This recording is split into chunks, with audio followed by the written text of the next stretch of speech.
En République démocratique du Congo, les autorités de la capitale ont donc lancé une vaste opération ville propre, Isabelle. Depuis plusieurs semaines, la police s'en prend au commerce informel qui encombre les rues de Kinshasa, garages improvisés, points de vente de recharge téléphonique, friperies, étals de légumes, petits restaurants improvisés, tout y passe. L'objectif est de nettoyer les rues, fluidifier la circulation et rendre la ville plus présentable, notamment pour le prochain sommet de la francophonie en octobre.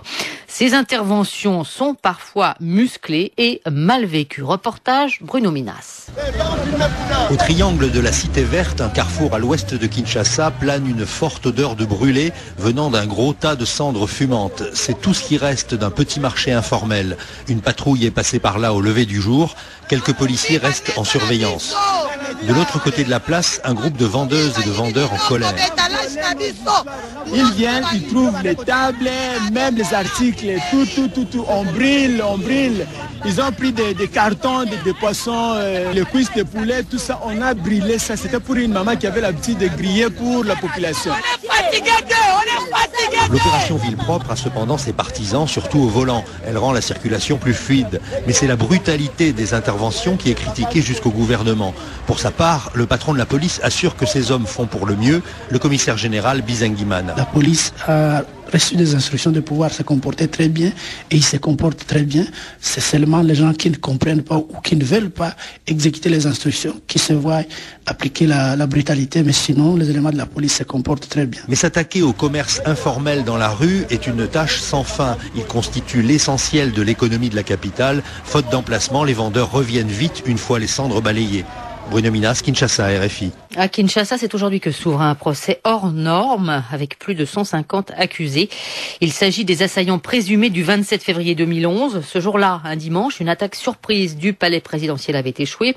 Les autorités avaient soupçonné à la fois un haut gradé en fuite à Brazzaville, le général Faustin Mounéné, ainsi que les insurgés Enyélé de l'Équateur, dont le chef est aussi à Brazzaville. Près de 200 civils et militaires avaient été arrêtés dans les jours suivants. Ce sont eux qui comparaissent aujourd'hui. Ce procès s'ouvre à la prison de Makala, à Kinshasa, avec un nombre considérable d'avocats. Par manque de place, il pourrait se tenir sur le terrain de football de la prison. Dans l'est de la RDC, Moutahani Magazine, une trentaine de pages sur papier glacé, vient de voir le jour à Goma. C'est un magazine à destination de la jeunesse qui se veut glamour et traite de sujets de société, de culture, voilà qui détonne dans cette province du Nord Kivu, qui est souvent et notamment depuis 2 mois le théâtre de violents affrontements. Le projet est porté par une dizaine de journalistes congolais rassemblés autour d'une jeune Française. Sarah Tisser. À lire dans ce premier numéro de Moutahani Magazine, une interview de Voldy, 19 ans, chanteuse populaire de Goma, des conseils cuisine et beauté, le portrait d'un jeune entrepreneur ou encore un article sur l'engouement des jeunes Congolais pour les jeux de hasard. Bref, on est loin des affrontements violents qui secouent à nouveau le Nord Kivu. Explication de Mélanie Goubi, la rédactrice en chef, une jeune Française installée depuis 1 an à Goma. Tout ce qu'on entend du Congo, et même les Congolais eux-mêmes dans leurs propres médias, ce qu'on entend souvent, c'est on a la guerre, les viols, les gens qui sont déplacés. Et on a trouvé avec les journalistes avec qui j'ai travaillé qu'il y a un moment où il faut arrêter de se représenter comme une victime constamment. On a voulu mettre en valeur la force des gens ici, leur résilience. Ils ont du talent, des idées, plein de choses à dire. C'est ça qu'on a voulu mettre en valeur. Et d'ajouter, à Goma, les gens continuent de vivre, de sortir et d'aspirer à la normalité, même si des combats ont lieu à moins de 100 km. En ce sens, Moutahani Magazine se veut aussi une bouffée d'air à l'attention de la jeunesse éduquée de Goma. 2000 exemplaires ont commencé à y être vendus hier, $2 pour une trentaine de pages sur papier glacé. Un bel objet. Je voulais présenter quelque chose de qualité aux gens qui justement va être un moment de détente, un échappatoire de la réalité quotidienne qui peut pas être validé avec les magazines Elle et Vogue et tout ça, mais s'en approche au maximum. Pour ce premier numéro, Mélanie Goubi et une dizaine de journalistes congolais ont travaillé bénévolement en pariant sur l'avenir. Ils prévoient une publication tous les 2 mois. Vous écoutez la radio de la référence www.radiolisolo.com. En République démocratique du Congo, au devant de la scène politique à nouveau, les tumultueuses législatives de l'année dernière, une consultation ternie par des ratés de toutes sortes, reconnus du reste par la classe politique dans son ensemble, mais aussi par la communauté internationale. En réaction et pour mieux préparer en quelque sorte les locales à venir, la société civile dépose aujourd'hui à l'Assemblée nationale à Kinshasa une pétition qui vise à obtenir la démission du bureau de la Commission électorale nationale indépendante. Voici le porte-parole de ces coalisés de la société civile en RDC, Jean Bosco Puna avec nos confrères de Radio Okapi, partenaire de la Radio des Nations Unies. Cette démarche, cette fois, va devoir aboutir parce que nous pensons que le Parlement vient du peuple. Et nous restons convaincus que le Parlement va devoir contenter, va devoir satisfaire à la demande de notre population. Qu'est-ce que vous reprochez réellement à la CENI? Il y a beaucoup de choses qu'il faut reprocher au bureau de la CENI, notamment les irrégularités constatées, la perte immense des différents PV, parce qu'aujourd'hui, lorsqu'il faut faire le bilan, lorsqu'il faut aller consulter les archives de la CENI, eh bien, vous ne serez pas en mesure de retrouver les différentes traces, notamment des différents PV. Donc, il y a eu beaucoup de problèmes dénoncés par l'une ou l'autre organisation. La société civile aujourd'hui récupère son rôle de sentinelle et c'est pourquoi nous pensons que ce Parlement doit absolument écouter les cris de la population. Jean Bosco Puna de la société civile en République démocratique du Congo. Nzamba. Globalement calme la nuit au nord Kivu, cette région instable, la République démocratique du Congo, à l'est. Selon le M23, les ex-rebelles mutins, pas de combat avec les soldats aux alentours de Mbuzi, non loin des frontières avec le Rwanda et l'Ouganda. Les protagonistes se gardent de lever un coin de voile au sujet du bilan des violents affrontements de ces derniers jours. Qu'à cela ne tienne, les organisations humanitaires font état d'un afflux soutenu des civils en Ouganda voisine. Il faut redouter le pire, surtout que l'accès à ces populations s'avère rude, à cause du relief, entre autres. Vous écoutez la radio de la référence www.radiolisolo.com. Démocratique du Congo, selon les chiffres des Nations Unies, environ 250 000 personnes dans les provinces du Nord et du Sud Kivu ont été déplacées depuis la mi-janvier à la suite d'opérations militaires ciblant le groupe rebelle des FDLR et d'autres mouvements armés. Dans le Nord Kivu, les combats entre l'armée et des mutins du M23 qui avaient repris dans la nuit de samedi dans la zone de Mbuzi ont pris fin hier soir, mais pour les observateurs, ce n'est que partie remise dans cette région instable. La situation dans le sud Kivu n'est pas moins inquiétante. Pour mieux comprendre le calvaire quotidien des populations déplacées, Morgane Guiriec a contacté Yvette Mouchigo à Bukavu, qui travaille pour l'ONG italienne Coopération Internationale. Souvent, ces personnes vont dans les localités environnantes de leur localité d'origine et parfois certaines personnes se déplacent encore plus loin, craignant par exemple que sur la route, des personnes qui viennent attaquer. Donc, ils quittent de village en village, parfois même de territoire en territoire. Dans quel type d'abri trouvent-ils refuge? C'est un problème très sérieux parce que souvent, ils sont accueillis par la population locale. Souvent, ce sont des petites maisons où peut-être certains passent la nuit, peut-être au salon. Mais quand vous n'avez pas de relations ou de parenté dans les milliers, alors là, ils sont obligés de frapper à certaines portes. Si ça va pour vous, vous trouvez quand même quelqu'un qui peut vous loger. Alors les gens se dirigent parfois vers des églises, dans les écoles, les hôpitaux. Ces structures ont-elles la capacité de les accueillir? Ça pose un problème. C'est pas aussi possible d'héberger ces gens-là dans les écoles. Les enfants fréquentent l'école régulièrement. Dans les églises, on s'efforce un peu parce que c'est vrai, c'est un endroit où ils peuvent bien venir. Quand la population locale ou encore les églises ou les écoles accueillent ces personnes, comment font-ils pour faire face à la demande? Parce que il faut bien les nourrir. Ces gens-là arrivent dans les milliers. Déjà, ces gens-là vivent pauvrement. Alors, quand vous arrivez dans une famille où déjà qui a sa charge, 7, 8 enfants, quand on trouve, on mange, quand on trouve pas, on a les bras croisés. Et dans les églises, on demande aux paroissiens de faire des petites cotisations. Vous avez un panier de manioc, amener, c'est pas moi, quelques mesures de haricots. C'est une certaine solidarité qu'on essaie un peu de créer. En dehors de ces initiatives individuelles, que font les ONG locales et internationales? Ils font de leur mieux. Quand ils apprennent que dans telle communauté, il y a des déplacés, alors les gens organisent, c'est pas moi, des interventions. Il y a PAM qui parfois aussi se débrouille par-ci, par-là pour essayer, mais quand même l'afflux est important. Et on ne sait pas couvrir aussi toutes les localités. Souvent, la quantité est minime. Vous voyez, par exemple, il y a une famille qu'on donne des petites mesures là, avec des haricots, 6 kilos de farine. Et ça, c'est à manger aujourd'hui et demain. Après demain, qu'est-ce qui se passe? Et parfois, alors, certaines personnes sont obligées de retourner dans leur milieu d'origine. Quand les déplacés sont contraints de rentrer chez eux, ils s'exposent quand même à de sacrés risques. Bien souvent, les zones ne sont pas à nouveau sécurisées. Ça, c'est sûr. Mais parfois, ils n'ont pas aussi les choix. On s'est dit que ce n'est pas un problème qui doit se résoudre tout de suite. Alors, on s'est dit, on fait avec ce qu'on a. Qu'advienne que pourra, je rentre dans mon milieu. Alors là, c'est vrai, on s'expose. On ne sait pas aussi vivre, c'est pas moi, comme un animal sauvage là. Quels sont les dispositifs mis en place pour essayer de pallier à cette insécurité? Que fait le gouvernement? Que fait la MONUSCO? Le territoire est très vaste. Ils peuvent être à 5 km d'une telle localité. Et les attaques se passent dans cette localité-là.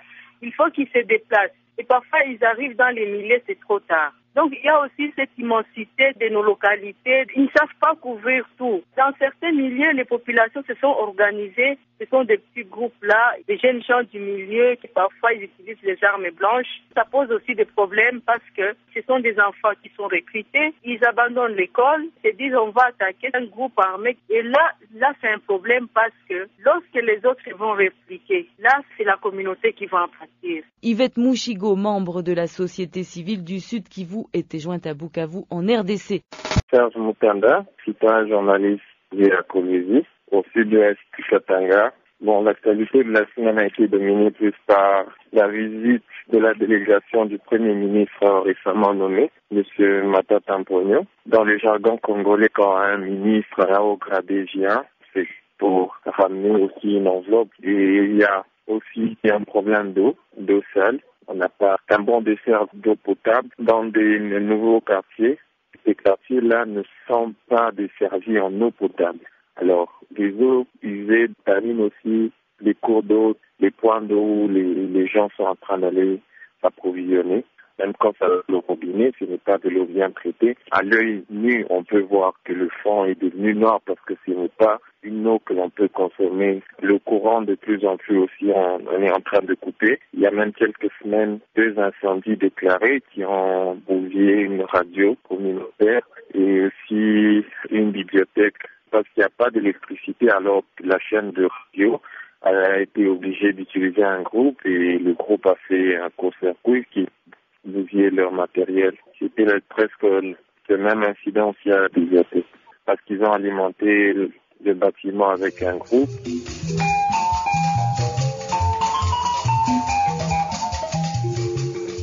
Moi, c'est Harry Siro, journaliste citoyen depuis la ville de Béni. L'information que nous pouvons mettre à votre disposition, c'est les cas d'insécurité orchestrés ici en ville de Béni. La situation reste un peu compliquée. Un jour ne passe sans qu'on puisse parler des cas d'insécurité. Après plusieurs cas d'assassinat et de visites de maisons par des hommes non autrement identifiés ou indésirables, la population vient à peine de prendre une décision pour chercher à sécuriser leur quartier par eux-mêmes. Une réunion de sécurité a eu lieu. Ils ont pris plusieurs dispositions. Eux-mêmes auront à faire des tours nocturnes ou à surveiller tout suspect qui aura à se promener pendant des heures tardives pour mettre la main sur lui. Selon la population, celui-ci sera pris en otage en train de sillonner dans des heures tardives. Il sera appréhendé et exécuté sur les champs selon les porte-paroles des jeunes ici en ville de Béni. Ce sont des hommes seulement non autrement identifiés qui se promènent avec des armes à feu pendant la nuit. Peut-être sont des rebelles, on ne sait pas. Parfois, ici à l'est de la République, quand on n'a rien comme argent, les moyens de vivre, on préfère chercher des armes pour essayer de s'enrichir. Vous écoutez la radio de la référence www.radiolisolo.com. C'est notamment la République démocratique du Congo et particulièrement l'Est de ce pays qui a intéressé les journaux. Un repas composé de feuilles est déjà un luxe. À lire le titre de Die Tageszeitung, on se dit que malheureusement, les événements qui ont attiré l'attention de la presse s'apparentent une fois de plus à tout sauf des bonnes nouvelles. Au moins 17 000 réfugiés sont en attente d'aide humanitaire, rien que dans la petite ville de Minova, sur le lac Kivu et sur la route qui va vers le sud de la RDC. Même les secouristes ont du mal à comptabiliser le nombre de réfugiés ou de déplacés tellement il y en a. Ce qui est sûr, c'est que tous fuient les combats dans la province du Kivu et que cet afflux est dû à l'escalade simultanée de plusieurs conflits locaux. Cela fait bien longtemps que l'Est du Congo n'est plus un territoire où l'autorité est divisée entre l'armée régulière, les milices locales d'autodéfense et les FDLR, les forces démocratiques de libération du Rwanda. En avril dernier, des officiers Tutsis de l'armée régulière se sont rebellés et ont créé le mouvement du 23 mars. La priorité de l'armée régulière est désormais de se battre contre ce mouvement. Cela laisse le champ libre aux autres groupes armés qui se livrent eux-mêmes à des luttes de pouvoir. Oui, et qui utilisent le viol comme une arme de guerre. Oui, c'est la Berliner Zeitung qui s'en fait l'écho dans un article qui fait froid dans le dos.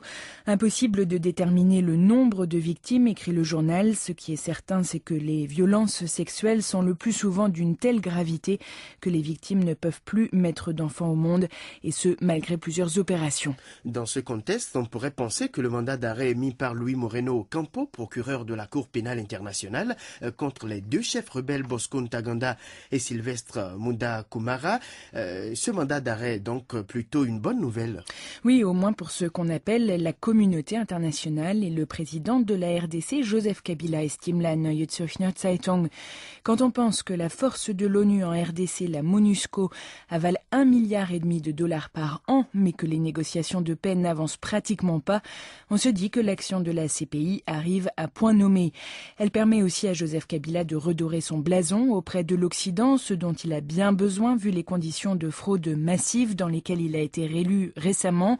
Cela permet également de faire discrètement oublier les agissements début 2011 de sa propre armée qui a attaqué, violé, pillé les populations pendant plusieurs mois, justement dans l'est du Congo.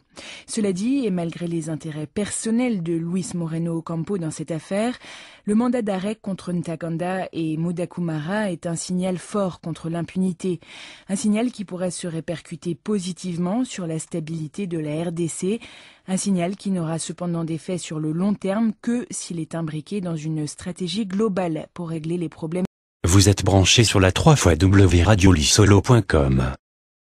En République démocratique du Congo, l'Organisation des Nations Unies dit avoir des preuves que la rébellion des anciens membres du CNDP, le Congrès national pour la défense du peuple, qui combat les forces gouvernementales à l'est du pays, est soutenue depuis le Rwanda. Selon un rapport interne de l'ONU, l'approvisionnement en armes et même en hommes de ce nouveau mouvement rebelle provient du Rwanda voisin.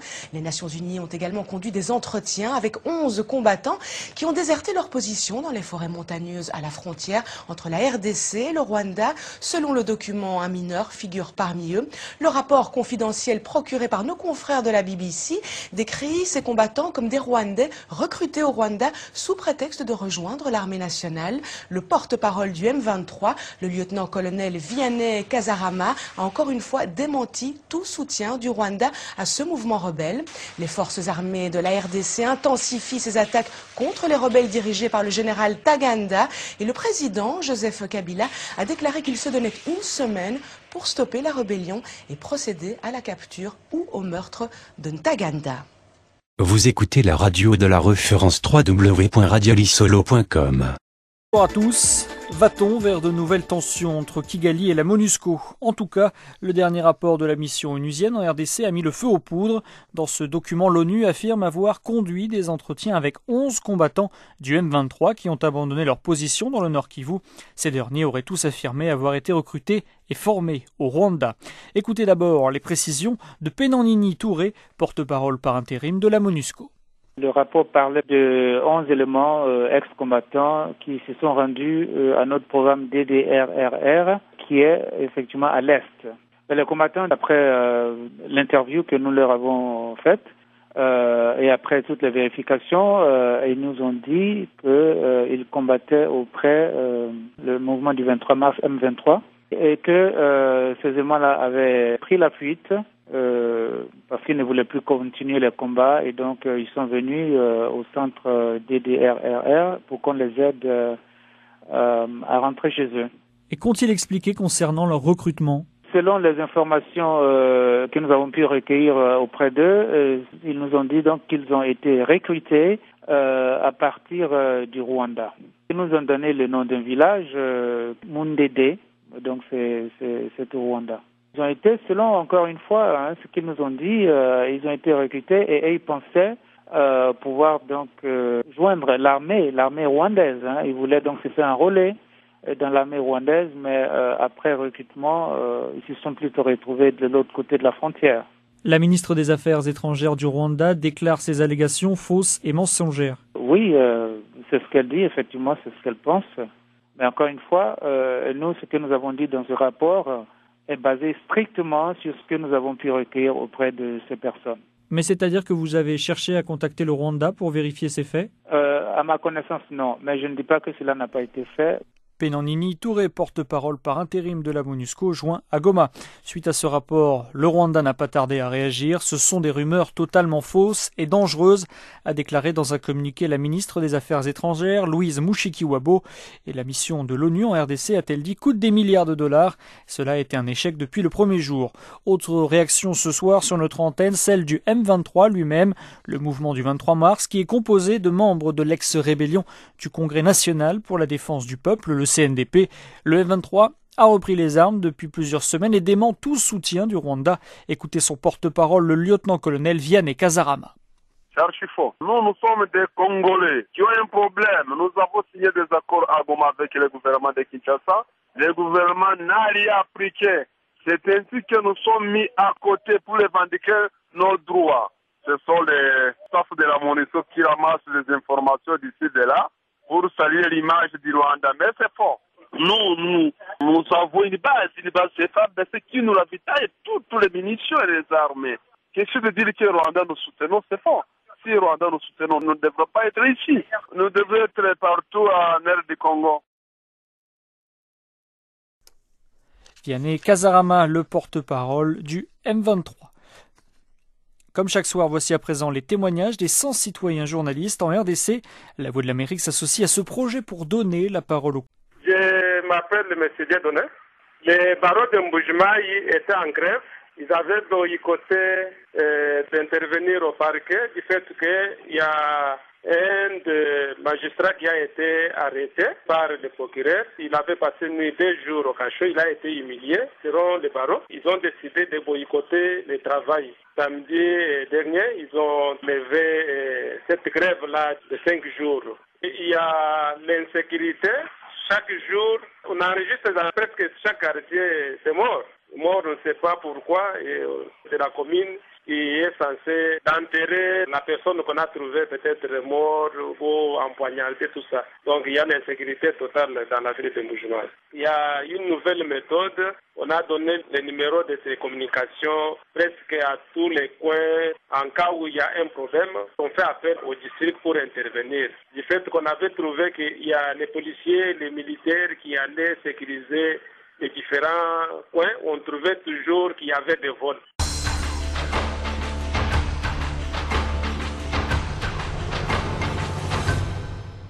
C'est Sylvain Divan. Je suis précisément dans la ville portière de Matadi. Le point se focalise sur la spoliation des marchandises au niveau du port maritime de Matadi. Les marchandises, c'est pour un client qui est venu de l'Europe. Les marchandises sont venues le temps de déclarer ces marchandises. Il y a eu des conteneurs de poulet, des œufs qui sont... Vous écoutez la radio de la référence www.radiolisolo.com. Kigali dément catégoriquement que des Rwandais aient été recrutés et formés dans leur pays pour renforcer la mutinerie du M23 au Nord Kivu. C'est ce qu'affirme un rapport confidentiel de la MONUSCO, la mission des Nations Unies en République démocratique du Congo, document que s'est procuré la BBC. D'après ce rapport, 11 combattants qui se sont rendus auraient été entraînés au Rwanda avant d'être transférés dans l'est de la République démocratique du Congo où l'armée affronte depuis début mai des militaires ex-rebelles du CNDP. Charlotte Hydrac. C'est un rapport basé sur les témoignages de 11 combattants déserteurs. Dans ce document obtenu par la BBC, ils sont décrits comme des citoyens rwandais, recrutés et entraînés au Rwanda sous prétexte de rejoindre l'armée nationale. Ils auraient ensuite été transférés en RDC pour rejoindre le mouvement du 23 mars, composé de militaires ex-rebelles du CNDP. Certains auraient affirmé avoir été recrutés dès février, donc avant le début de la mutinerie. Mais à Kigali, les autorités rejettent en bloc ces accusations.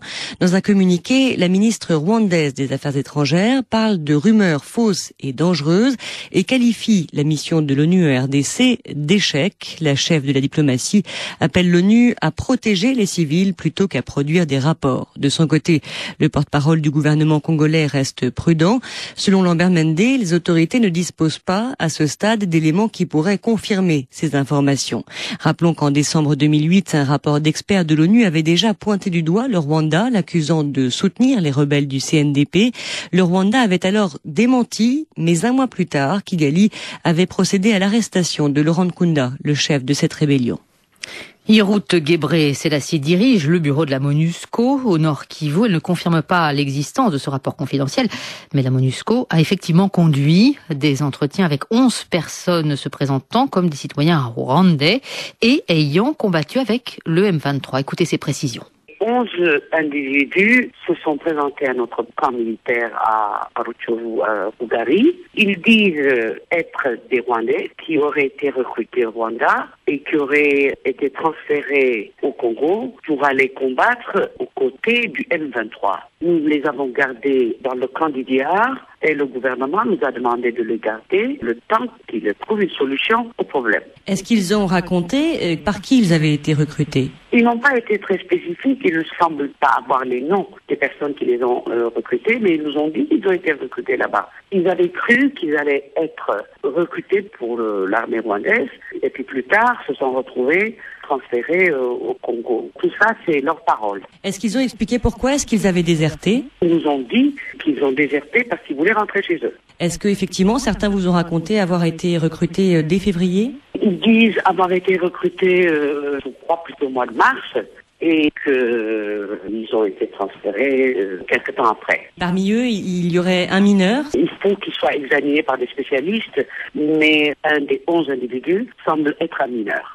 Hirut Gebre-Selassie, chef du bureau de la MONUSCO au Nord Kivu, interrogé par Charlotte Hydrac. Un procès peu commun s'est ouvert hier devant la cour militaire de Kinshasa. 150 personnes sont jugées en même temps accusées de participation à un mouvement insurrectionnel. Sous ce chef d'inculpation, plusieurs affaires qui ont ébranlé la République démocratique du Congo ces dernières années ont été regroupées. Surtout, l'attaque surprise du palais présidentiel, c'était le 27 février 2011. La plupart des accusés sont soupçonnés d'être des partisans du général en fuite au Congo-Brazzaville, Faustin Munene, à qui a été prêtée l'intention de vouloir renverser le régime de Joseph Kabila. La première audience s'est ouverte à la prison centrale de Makala à Kinshasa. Reportage Bruno Minas. La cour militaire de Kinshasa ouvre un procès de la démesure. Ils sont 150 accusés dans la salle, installés sur des chaises en plastique collées les unes aux autres. Une corvée pour la greffière militaire, la lecture de la liste des accusés. Ensuite, chacun doit venir se présenter à la barre de toute la journée. Seule à peine une moitié aura pu le faire. Ils ont tous en commun un chef d'inculpation, participation à un mouvement insurrectionnel. L'un de leurs nombreux avocats, maître Willy Bolio, affirme qu'ils sont des boucs émissaires. On a fait pression sur des gens pour arracher des aveux. On les interrogeait parfois à 1h30 du matin, sous pression, sous menace. Ce qui se trouve sur des procès-verbaux d'audition, c'est la volonté de celui qui verbalisait. Mais son collègue, maître Jean-Marie Kabengela, se montre plus optimiste. Peut-être c'est une voie choisie par le pays pour pouvoir accorder la liberté tout court à toutes ces victimes d'arrestations arbitraires et de détention illégale. Il n'y a pas de charges dans les dossiers. Ces gens ne sont responsables de rien. Il faudra du temps avant d'aborder le fond des accusations. La prochaine audience, mercredi, sera consacrée à la présentation de l'autre moitié des prévenus. Bruno Minas, Kinshasa, RFI. L'un des 40 défenseurs des 150 accusés, maître Willy Bolio, dénonce une instruction contestable. Globalement, on les met dans le sac du mouvement insurrectionnel, mais il va falloir qu'on analyse l'instruction du dossier cas par cas. L'instruction préparatoire, en principe, devra être revue, étant donné qu'on a fait pression sur des gens pour arracher des aveux, et la loi n'autorise pas les aveux qui ont été arrachés sous torture. Ça, vous en avez la preuve ? Nous avons la preuve parce qu'eux-mêmes le disent. On les interrogeait parfois à 1h30 du matin, en dehors de tous les avocats, ainsi de suite, sous pression, sous menace. Parfois, ce qui se trouve sur des procès-verbaux d'audition, c'est la volonté de celui qui verbalisait. Et nous, on va demander que l'on annule cette instruction et que l'on revienne. Selon vous, quel est le but de la manœuvre là? Quand Veno est son chien, on doit l'accuser de la rage. Tout ce qu'on fait, c'est parce qu'il y a un objectif. Il y a les gens qu'on veut faire arrêter ou qu'on veut condamner à tout prix pour plaire à l'hiérarchie, que voilà, on était en train de faire du bon travail. Maître Willy Beaulieu, l'un des 40 défenseurs des 150 accusés, interrogé par Bruno Mina. Vous êtes branché sur la 3xwradiolissolo.com. Coup de projecteur à présent sur une catastrophe écologique et sur des animaux qui sont connus un peu de manière caricaturale pour l'intensité de leur activité sexuelle. Les bonobos sont en danger. Ces grands singes, déjà en voie de disparition, sont à présent menacés par la déforestation au Congo. La deuxième plus grande forêt équatoriale au monde est en effet la cible d'entreprises qui viennent puiser des essences rares pour en faire notamment des meubles à destination de l'Europe. Le reportage de Régis Derat. Les grands singes que l'on dit le plus proche de l'homme. Les bonobos ne vivent qu'ici, au beau milieu de la forêt équatoriale congolaise et nulle part ailleurs. Mais en toute illégalité, certaines entreprises forestières coupent notamment le wenge, une essence de bois noir dont on fait des terrasses ou des parquets. Ces arbres-là qu'on vient prendre, on ne les prend pas par hélicoptère, on est obligé de faire des routes. Et on ouvre ces routes qui étaient inaccessibles. Et du coup, ces forêts deviennent accessibles non seulement aux exploitants, mais aussi à d'autres utilisateurs. Le calcul est simple, pour un arbre abattu, ce sont 17 autres qui sont abîmés, 11 de plus à cause de la route tracée pour les débarder. Dans cette zone, les bonobos sont estimés à 5000 individus. Ils ne sont plus qu'une petite centaine de milliers dans tout le Congo. Ce qui est une évidence, c'est qu'à partir du moment où on attaque l'habitat de ces bonobos, eh bien, ils vont disparaître. Et au-delà de ça, l'habitat va disparaître et donc la biodiversité. L'exploitation industrielle de la forêt congolaise a également un impact sur les populations locales. Les ouvriers sont surexploités pour couper les arbres. Les villageois voient leur patrimoine anéanti. Ce bois que vous le voyez ici, l'autre, ce sont des traitements. Les médicaments, il y a tant de maladies que nous pouvons se traiter avec nos arbres ici que vous les voyez. Effrayés par le bruit des tronçonneuses, les bonobos ont fui, le gibier a disparu. Mais les industriels du bois ont des méthodes très efficaces pour avoir accès aux zones pourtant protégées par la législation. Les sociétés qui sont incriminées dans ce contexte apportent des choses extrêmement matérielles, des biens du type des motos pour les chefs de village, des vélos pour les habitants. La corruption sur place et le manque de contrôle des pays européens qui importent ces essences précieuses sont au centre de la problématique. Les bonobos sont bien malgré eux les victimes de l'impunité liée à ces abattages illégaux. Vous êtes branché sur la 3xwradiolissolo.com. Depuis quelques années déjà, coopérants, psychologues et divers experts essayent d'aider les anciens enfants soldats à retrouver une place dans la société civile. La tâche n'est pas aisée et le taux d'échec est élevé. À Constance, une ville du sud de l'Allemagne, des psychologues ont développé une nouvelle thérapie dont ils espèrent une meilleure aide pour la réintégration de ces anciens enfants soldats à la vie civile. Bettina Ruhl a assisté à une séance de thérapie avec un jeune ex-milicien congolais. Isaac Dosso nous présente son reportage. Nous avons commencé à parler de ta vie, d'abord de ton enfance et de ce qui s'est passé à Nyabiondo quand les rebelles ont attaqué la première fois. Tobias Eka, un jeune psychologue de Constance, est assis en face d'un adolescent congolais de 17-18 ans. Un interprète assure la traduction. Le jeune homme, un ancien enfant soldat, ne veut pas dévoiler son nom. Il a peur de représailles. Nous l'appellerons Jean. Comme beaucoup d'autres de ses compagnons d'infortune, Jean a lui aussi été forcé à apprendre le maniement des armes. Un jour, des miliciens ont investi son village et l'ont enlevé, le menaçant de le tuer s'il refusait de combattre à leur côté. Et puis, nous avons parlé du jour où il y a eu un combat entre l'armée et ton groupe, et comment tu as vu les premiers corps des soldats morts dans le village. Ce que ce jeune ancien combattant a vécu, fait ou subi ces dernières années, Tobias Eka ne le sait pas encore. Cette séance aujourd'hui n'est que leur deuxième entrevue. Et aujourd'hui, nous voulons parler de ton premier combat et comment tu as tué la première fois une personne. Tu te rappelles ton premier combat? Eka veut savoir exactement ce qu'il a alors ressenti. L'adolescent, peu loquace, presque timide, acquiesce. Oui, j'étais heureux de pouvoir aller combattre.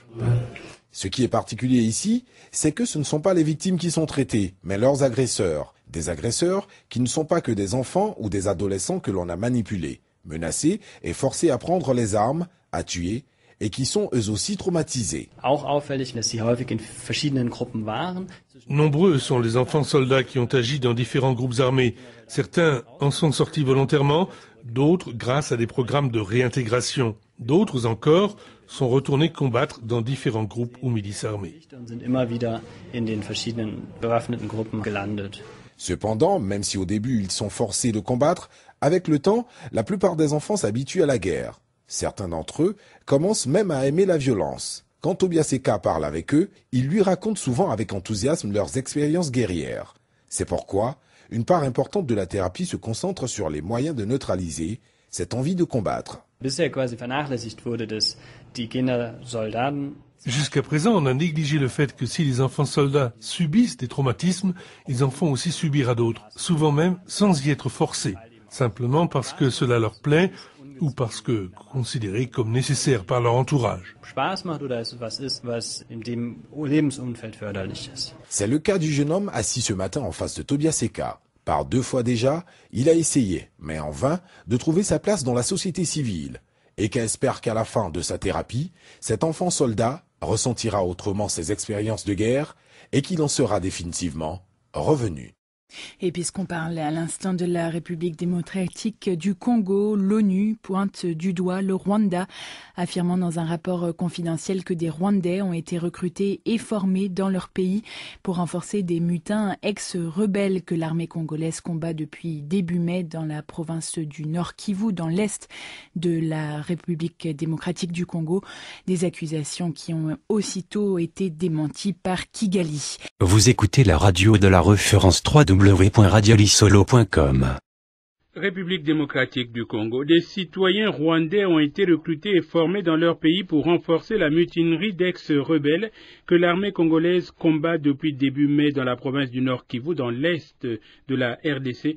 C'est un rapport confidentiel de l'ONU diffusé par la presse britannique qui l'affirme. Le M23, mouvement du 23 mars, issu de l'ex-rébellion des Rwando-Congolais du Congrès national pour la défense du peuple, CNDP, que le Rwanda avait démenti soutenir du temps de sa dissidence et intégré dans l'armée en 2009 après les accords de paix avec Kinshasa, serait notamment à l'œuvre dans cette rébellion. Les rebelles ont démenti recevoir une quelconque aide du Rwanda et le gouvernement de la République démocratique du Congo a dit ne pas disposer à ce stade d'informations confidentielles. Vous êtes branché sur la 3w.radiolisolo.com. En République démocratique du Congo, ce sont les accusations des Nations Unies contre le Rwanda qui font toujours la une. L'ONU, vous le savez, pointe du doigt Kigali. Elle affirme dans un rapport confidentiel que des Rwandais ont été recrutés et formés dans leur pays pour renforcer des mutins ex-rebelles que l'armée congolaise combat depuis début mai dans la province du Nord Kivu. Des accusations aussitôt démenties par Kigali. Kinshasa, de son côté, considère ces accusations comme étant très graves et mène sa propre enquête. Des rencontres ont également déjà eu lieu entre les deux pays. Je vous propose d'écouter Lambert Mende, porte-parole du gouvernement congolais. D'abord, c'est une information extrêmement grave. Nous avons entrepris immédiatement des investigations. D'autre part, nous avons pris contact avec nos voisins rwandais Une délégation officielle s'y est rendue et nous poursuivons ensemble ces investigations. Ce n'est qu'à la fin de cette investigation que nous allons pouvoir confirmer ou infirmer cette information qui vient en fait de mutins qui ont été soit emprisonnés par nos troupes, soit qui se sont rendus à la MONUSCO à la suite de pression de nos troupes sur le terrain. Donc nous avons besoin de nous faire une religion par nous-mêmes. Ce qui fait que pour le moment, vous ne pouvez pas dire si ces accusations sont fondées ou pas. Pas du tout, nous sommes en pleine investigation. Nous sommes vraiment vers la fin de ces investigations. Il faut attendre que les conclusions soient déposées. Quand est-ce que les conclusions seront déposées ? Oh, très bientôt, dès que les services les terminent. Alors, vous dites que Kinshasa a rencontré Kigali. Quelles ont été les réactions de Kigali ?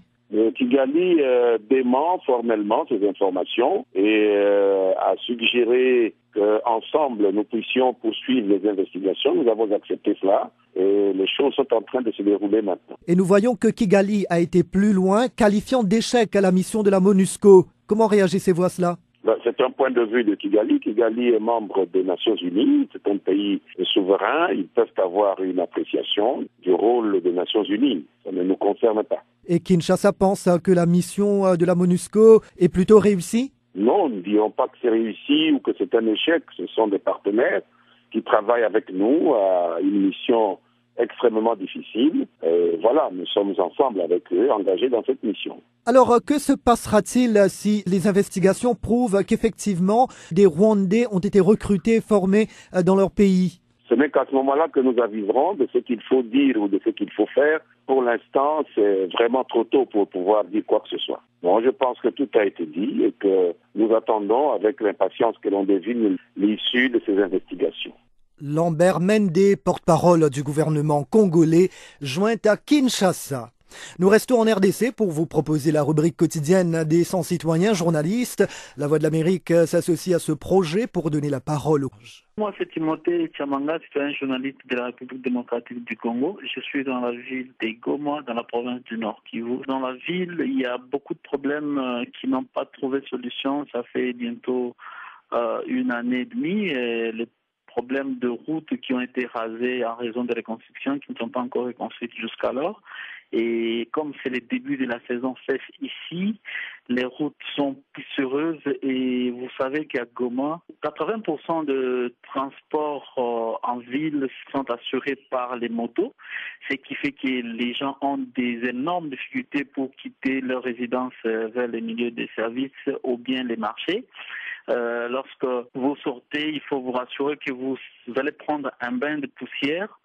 Et cela crée des problèmes sérieux à la population. Il y a aussi un problème d'eau et d'électricité qui ne sont toujours pas servis comme il faut.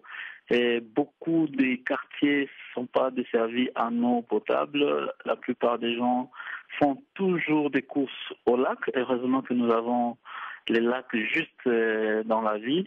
Et c'est de cette manière-là que la population se débrouille pour le moment.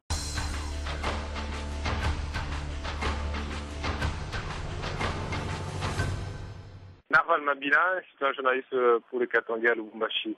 L'actualité à la une, c'est l'insécurité et la tracasserie du côté de Mitwaba. C'est à plus de 300 km de Lubumbashi, où les habitants ont quitté le village par peur d'être tracassés par les Maïmaï qui entrent deux fois dans leur maison et aussi c'est une occasion pour les éléments des FARDC de les tracasser.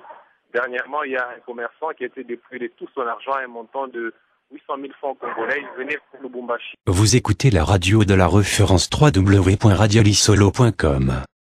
En République démocratique du Congo, les combats se poursuivent dans l'est du pays entre les mutins du M23 et l'armée régulière. Ces combats qui durent depuis des semaines ont déjà provoqué le déplacement de plusieurs milliers de personnes. À ce jour, l'ONU parle de plus de 2 millions de déplacés internes, anciens et nouveaux. Parmi les anciens, certains fuient les violences depuis déjà 5 ans. C'est le cas de déplacés qui sont dans le camp de Kawanja, dans le nord Kivu. Notre correspondant à RDC, Alex Katikataï, a visité ce camp. Suivons son reportage. Un camp de déplacés à côté d'une base militaire des casques bleus à Kiwanja, 75 km au nord de Goma. Ce camp ne date pas d'hier. La centaine de ménages qui vivent ici y est arrivée voilà 6 ans. Ces personnes avaient fui les massacres perpétrés en octobre 2008 par les éléments de l'ancienne rébellion du CNDP. Fait important, ces hommes étaient sous les ordres du général Bosco Ntaganda. C'est depuis 2008, en octobre, que nous sommes ici. Nous avons fui les combats entre les FARDC et les rebelles du CNDP. Il y a eu beaucoup de victimes?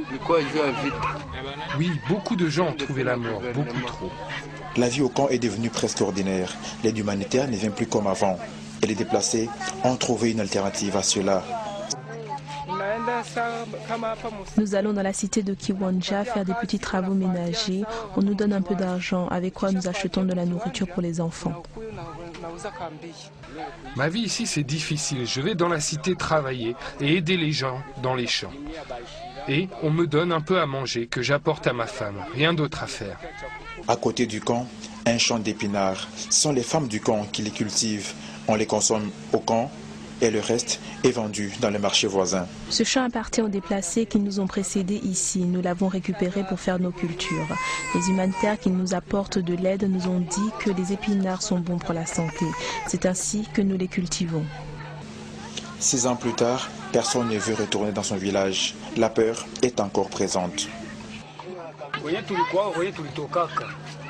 D'où nous venons, c'est maintenant la brousse. Parce que quand nous étions encore là-bas, on entendait chaque fois qu'on a tué les gens, par ici, par là.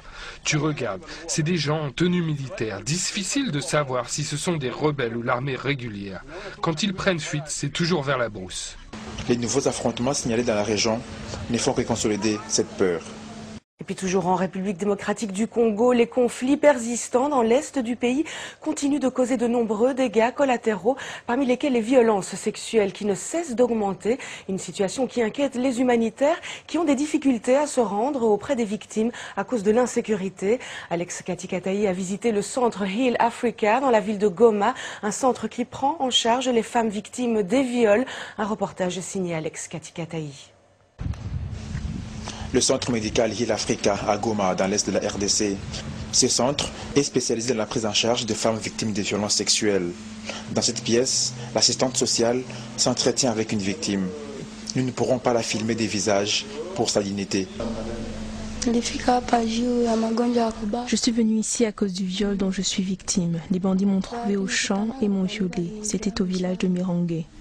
Ce centre accueille une centaine de femmes violées et durant leur séjour ici, elles apprennent un petit métier pouvant leur servir au départ du centre. Nous encadrons les mamans malades ici à Heal Africa. Dès qu'elles arrivent, pendant qu'elles attendent les opérations, nous les apprenons. Au moment qu'elles sont là à l'hôpital, on les donne les choses à la main, qu'elles ont fait à la main. Après, ils viennent attendre la guérison. Ils continuent aussi la formation. Ça les aide dans la vie quotidienne là au village, quand ils rentrent. Les conflits persistants dans les Kivu n'arrangent pas les choses. Le nombre de victimes de violences sexuelles ne fait qu'augmenter, une situation à laquelle le centre doit faire face. Nous avons aussi un problème d'insécurité dans nos milieux et les humanitaires sont souvent sujets à des attaques et même les convois qui accompagnent ces humanitaires-là sont confrontés à des attaques et des groupes armés. Et il y a aussi un problème par rapport à la prise en charge. C'est beaucoup plus l'impunité et la plupart des activités que nous mettons en œuvre, nous n'avons pas un paquet important qui essaie un peu de prendre en charge l'aspect juridique et judiciaire, donc l'accompagnement juridique et judiciaire des survivants des violences sexuelles. Les violences sexuelles sont loin d'être éradiquées. Il faut beaucoup d'efforts pour mettre fin à ces fléaux qui continuent à faire pleurer beaucoup de femmes à l'est du pays. Vous écoutez la radio de la référence www.radiolisolo.com. Oui, selon la MONUSCO, il serait au total 11 combattants, dont un mineur, recrutés au Rwanda sous prétexte de rejoindre l'armée nationale rwandaise. Or, le but de leur formation serait plutôt d'aller rejoindre la rébellion du M23 dans l'est du Congo. C'est donc sans doute pour voir où se situe la vérité qu'une confrontation est organisée. Julien Paluku nous en parle, il est le gouverneur du Nord Kivu, une province de l'est de la RDC. Moi, je crois que la MONUSCO n'est pas constituée d'hommes et de femmes aveugles pour devoir écrire des choses qu'ils n'ont pas vues. Nous avons estimé qu'il y ait une commission conjointe de vérification de certaines allégations et cette commission est déjà à pied d'œuvre. Je dois vous dire que la délégation rwandaise est arrivée à Goma ce matin et elle est en train de travailler avec la délégation congolaise et la MONUSCO pour interroger conjointement ces 11 personnes. Et je crois qu'à la suite de cet interrogatoire, les deux parties vont elles-mêmes se rendre compte de la véracité ou non de ce que la MONUSCO a pu livrer à l'opinion tant nationale qu'internationale. De l'autre côté de la frontière, au Rwanda, Laurent Mukongoli n'est pas convaincu de la véracité des propos recueillis par la MONUSCO et qui mettent en cause Kigali. Monsieur Mukongoli est un spécialiste de la région. Compte tenu de la position du gouvernement rwandais au début de ces hostilités internes au Congo, c'est surprenant de voir qu'il y ait de telles allégations. Même s'il y avait des gens qui se seraient infiltrés ou déguisés ou qui auraient présenté des fausses identités, je crois que cette mission conjointe Congo-Rwanda, il y a moyen, je crois que peut atteindre vraiment des résultats parce que c'est un travail qui va se dérouler dans un climat de détente. La commission conjointe Rwanda-RDC réussira-t-elle véritablement à découvrir la vérité? Pour l'instant, en tout cas, le Rwanda, qui est pour la énième fois soupçonné de déstabiliser son voisin, a aussitôt énergiquement balayé les informations de la MONUSCO, parlant de rumeurs totalement fausses et dangereuses. Vous êtes branché sur la 3xW-radiolissolo.com. Hier soir. En RDC, Kinshasa prépare le sommet de la francophonie prévu en octobre. C'est la première fois qu'un événement international d'une telle ampleur aura lieu en République démocratique du Congo. Une quarantaine de chefs d'État sont invités. Mais il y a eu les critiques sévères et multiples visant les dernières élections, à tel point que beaucoup se demandent si certains ne vont pas bouder l'événement. Cette éventualité est évoquée en particulier concernant François Hollande. Mais hier, l'ambassadeur de France en RDC a démenti une quelconque volonté de boycott. Bruno Minas. Viendra pas, la rumeur d'une hésitation de François Hollande à participer au sommet de Kinshasa parcourt la capitale depuis plusieurs semaines. Hier soir, l'ambassadeur de France a fait une mise au point dans un débat en public à l'Institut français de la Gombée. Pour Luc Alade, rien n'a été décidé à ce stade, mais selon lui, on penche plutôt pour une participation. Il n'y a pas de mise en cause à ce stade de quelque participation que ce soit. J'ai simplement consulté son cabinet qui m'a répondu que la ligne était la même que celle que je défends, c'est-à-dire de soutenir effectivement une participation au plus haut niveau de notre État, comme des autres États, j'espère. De son côté, le président du comité d'organisation du sommet, l'historien congolais Isidore Ndaiwel, ne croit pas à un boycott. Il faut venir, selon lui, même pour critiquer. Je n'ai aucune inquiétude sur la participation des pays du Nord, spécialement de la France, parce que je crois qu'il est important que les amis du Congo viennent ici massivement, soutenir les efforts en cours, conseiller, délicatement faire remarquer ceci et cela. C'est ça qui fait qu'il y a une avancée. Les inquiétudes sur le sommet sont plus matérielles que politiques. Les Quinois demandent à voir si la route de l'aéroport, complètement défoncée en ce moment, sera prête dans 4 mois et s'il y aura assez de chambres d'hôtel pour 3000 délégués attendus. Bruno Minas. Vous écoutez la radio de la référence www.radiolissolo.com. De la République démocratique du Congo, mais dans un autre domaine. Cette fois, la RDC reste toujours confrontée à l'exploitation illicite de ses ressources minières. Selon l'ONG britannique Free Fair, une 60aine d'entreprises minières fictives participeraient en République démocratique du Congo au pillage du secteur minier en complicité avec quelques hauts responsables politiques du pays. Bob Barry. Le dernier rapport de Free Fair rendu public hier dénonçait que l'ONG appelle le cambriolage des ressources minières de la RDC RDC par des firmes internationales fictives au nombre de 59 très exactement. Ces entreprises qui exploitent frauduleusement le minerai congolais sont toutes basées dans les îles Vierges britanniques et à Gibraltar. Dans une lettre adressée par l'ONG au président de l'Assemblée nationale, le représentant local de Free Fair interpelle les autorités politiques congolaises qu'elles soupçonnent de complicité avec ces firmes internationales à s'assurer que toutes les ressources soient vendues par un appel d'offres public. Je vous propose d'écouter Herman Nenza, il est le représentant local de l'ONG à Kinshasa. Il faudra, comme nous l'avons recommandé, mettre au clair ce qui s'est passé lors de l'octroi de ces contrats à ces activistes qui sont fictifs, qui n'ont pas d'expertise et qui n'ont rien apporté. Et si réellement il y a des problèmes et des irrégularités, nous attendions à ce que les chefs de l'État congolais puissent se distancer à ces gens qui, en fait, favorisent le pillage des ressources naturelles de la RDC, tandis que ça ne profite pas au peuple.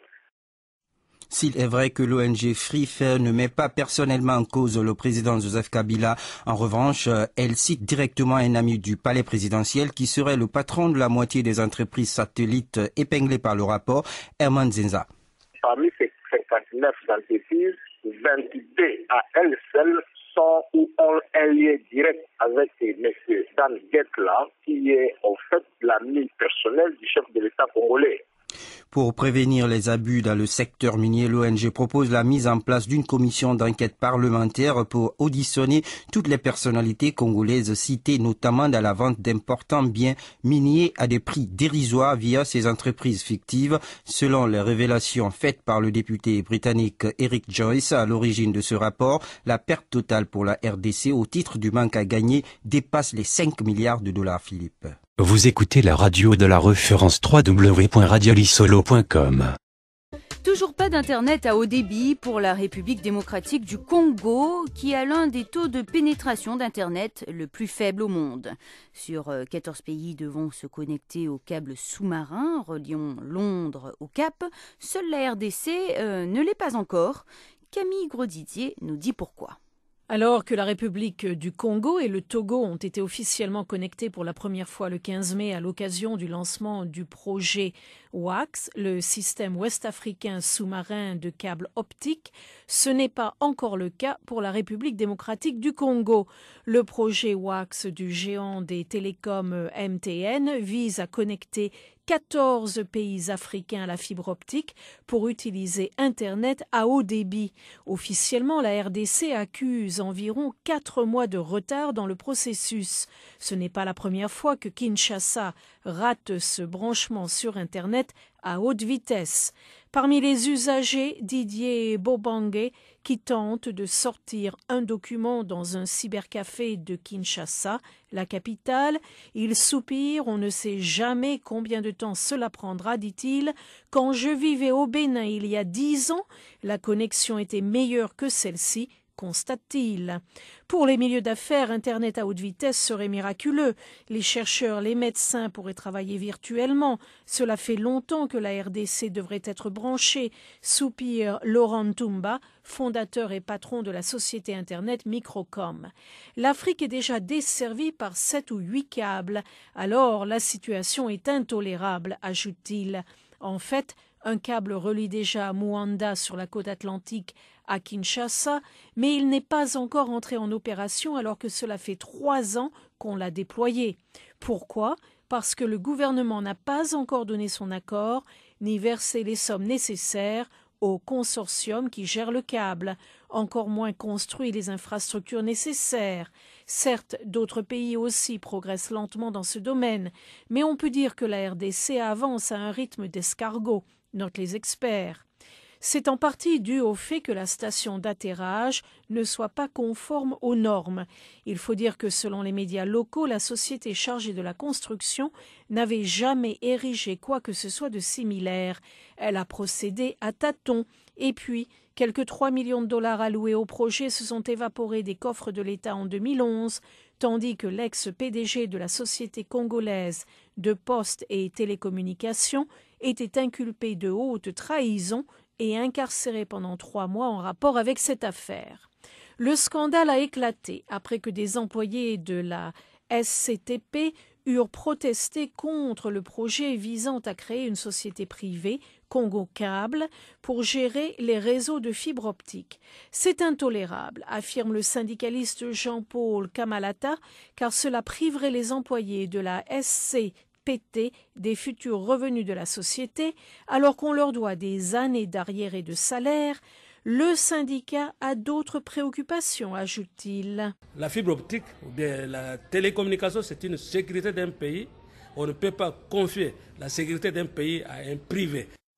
En tout cas, pour l'instant, le gouvernement semble avoir renoncé à privatiser le réseau de câbles optiques. Le patron de Microcom, M. Ntumba, n'est pas contre une privatisation. Encore faut-il que cela soit géré avec compétence, fait-il valoir. Il s'interroge d'ailleurs sur la seconde phase du projet, qui ferait parvenir le câble Internet à haut débit jusqu'à Lubumbashi au sud-est et jusqu'au Rwanda et en Ouganda au nord-est. À noter que nombre de Congolais ne veulent pas de connexion avec Kigali du fait de la guerre qui a opposé les deux pays entre 1998 et 2003. Le directeur de la SCPT, Placide Mbatika, évoque des contrats déjà passés avec une société chinoise pour déployer 2000 km de câbles. Mais il ajoute que le projet est ouvert à tous. Nous sommes ouverts à tous les investisseurs. Et ce n'est pas strictement ouvert à Exim Bank China. Toute personne qui vient dans le sens d'investir dans les pays, il est vraiment le bienvenu. En tout cas, la RDC devra faire un effort rapidement, car Kinshasa est censé accueillir en octobre le sommet de la francophonie, et il faudrait, font valoir les experts, que la ville soit enfin dotée d'Internet à haut débit pour la rencontre. Vous écoutez la radio de la référence www.radiolisolo.com. Confirmer le jugement initial. Nous restons dans la région, en République démocratique du Congo cette fois-ci. Les Nations Unies dénoncent une augmentation de ce qu'elles qualifient de violence aveugle dans l'est du pays. Les forces onusiennes affirment que les massacres les plus brutaux sont commis par les milices congolaises Mai Mai, Raia Mutomboki, travaillant avec les forces de défense congolaises et les rebelles rwandais FDLR. La majorité des victimes sont tuées à la machette, au couteau ou à la lance, note l'ONU. Les femmes et les enfants ne sont pas épargnés. Il n'y aura pas de développement durable tant que... Vous êtes branché sur la 3xwradiolisolo.com. Décision judiciaire importante prononcée à La Haye ce mercredi.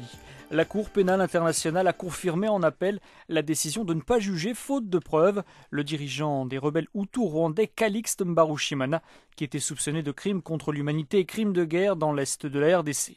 Soupçonné d'implication dans des crimes au Kivu, M. Mbarushimana avait été libéré en décembre dernier après la décision de la chambre préliminaire de ne pas le juger. Pour une première réaction, j'ai joint l'avocat de Calixte Mbarushimana. On écoute Maître Arthur Verken. C'est une réaction de satisfaction. Les magistrats de la Cour d'appel ne se sont pas laissés impressionner par les gesticulations du procureur et ont fait du droit, comme leur proposait de le faire et comme ils le font habituellement. Ils ont rendu une décision juridiquement fondée et parfaitement justifiée. À partir de là, le reste, si vous voulez, je ne peux que me féliciter de cette décision qui a rejeté les 3 moyens d'appel qu'avait tenté de porter le procureur contre la décision d'affirmation des charges contre mon client. Mon client n'était pas en Hollande, puisque aujourd'hui il a encore sur la tête une interdiction de traverser les frontières. Dès lors, la Chambre n'avait pas exigé qu'il soit présent à cette audience. Il a donc suivi l'audience via Internet depuis la région parisienne. Malgré cette décision de la CPI, il y a encore 2 procédures en cours contre vos clients, l'une à Paris, l'autre au Rwanda. Les Rwandais ont une propension à délivrer, en tout cas le pouvoir de M. Kagame a une propension à délivrer des mandats d'arrêt internationaux à tire-larigot, donc je ne suis pas tellement surpris de ce que vous m'annoncez. Et pour ce qui concerne Paris, il a effectivement été mis en examen dans un dossier qui n'a pas bougé d'un poil depuis des mois, voire des années. Surtout, les faits qui sont instruits prétendument à Paris concernent l'année 1994, tandis que devant la Cour pénale internationale, M. Mbarushimana était poursuivi pour des faits qui concernaient l'année 2009 au Congo, si vous voulez. Donc il s'agit de 2 affaires totalement différentes ne portant pas sur les mêmes faits. Maître Arthur Verken, joint à Paris. Calixte Mbarushimana n'a pas pour autant fini avec la justice puisqu'il reste visé par une plainte en France pour son rôle présumé dans le génocide au Rwanda en 1994. Écoutez l'avis d'Alain Gauthier, le président du collectif des partis civils pour le Rwanda. Évidemment, nous, du côté du collectif des partis civils, on ne peut que regretter cette décision qui nous paraît un petit peu scandaleuse dans la mesure où l'Allemagne, elle, a décidé de juger le président et le vice-président des FDLR pour crimes commis au Congo par les FDLR. Donc on comprend assez mal que Barushimana ne subisse pas le même sort.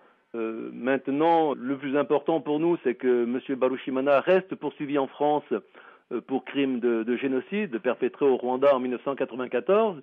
Et ce que nous souhaitons, c'est que la justice française se mette enfin au travail et s'occupe surtout de cette affaire qui traîne depuis beaucoup trop longtemps. Alain Gauthier du collectif des partis civils pour le Rwanda. Il est 18h40, temps universel, comme chaque soir. Voici les témoignages des 100 citoyens journalistes en RDC. La Voix de l'Amérique s'associe à ce projet. Je suis citoyen journaliste de la ville de Bukavu, à l'est de la République démocratique du Congo. Je m'appelle Piston Maéché Bahati. Dans ce dernier jour, l'activité est dominée encore par 3 questions. La première, c'est la conférence de presse qu'a tenue le représentant de la MONUSCO, la mission des Nations Unies pour la stabilisation du Congo à Bukavu, qui a donné l'information qui fait couler beaucoup d'encre à Bukavu, selon laquelle il ne reste que 800 hommes actifs de forces démocratiques pour la libération du Rwanda, FDLR, qui sont encore actifs dans les forêts de la RDC et qui sèment encore de désolation, la mort et le pillage des populations civiles. Se demande comment est-ce que 800 personnes qui sont actives peuvent encore faire face à une si grande force des Nations Unies et des forces armées de la République démocratique du Congo.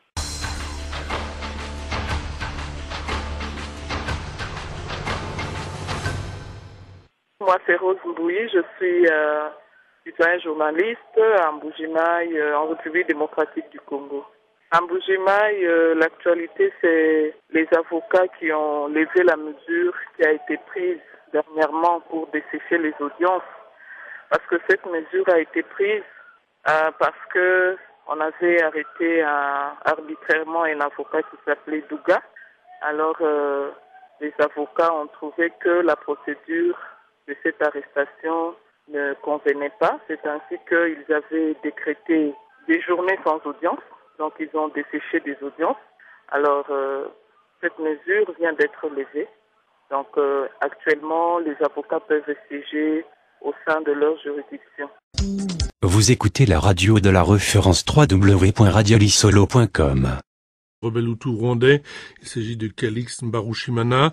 L'homme est soupçonné de crimes contre l'humanité et crimes de guerre dans l'est de la République démocratique du Congo, et la Cour pénale internationale, la CPI, a confirmé ce mercredi en appel sa décision de ne pas juger Calixte Barushimana faute de preuves suffisantes. La Cour avait estimé le 16 décembre 2011 que des éléments de preuve rassemblés par le procureur n'étaient pas assez solides pour mener à l'ouverture d'un procès. Il avait donc ordonné la remise en liberté du suspect, mais le procureur avait fait appel. Une réaction à la décision rendue aujourd'hui, celle du porte-parole du gouvernement congolais, Lambert Mende, qui se prononce également sur le soutien présumé du Rwanda aux rebelles du Nord Kivu. Pour nous, Barushimana est un criminel et nous pensons que la justice de la République démocratique du Congo devra un jour s'occuper de lui. Nous n'avons pas le pouvoir de forcer la justice qui est à La Haye de penser comme nous. Peut-être s'agit-il de problèmes de forme. Nous allons examiner le dossier et vous dire exactement ce qu'il en est pour nous.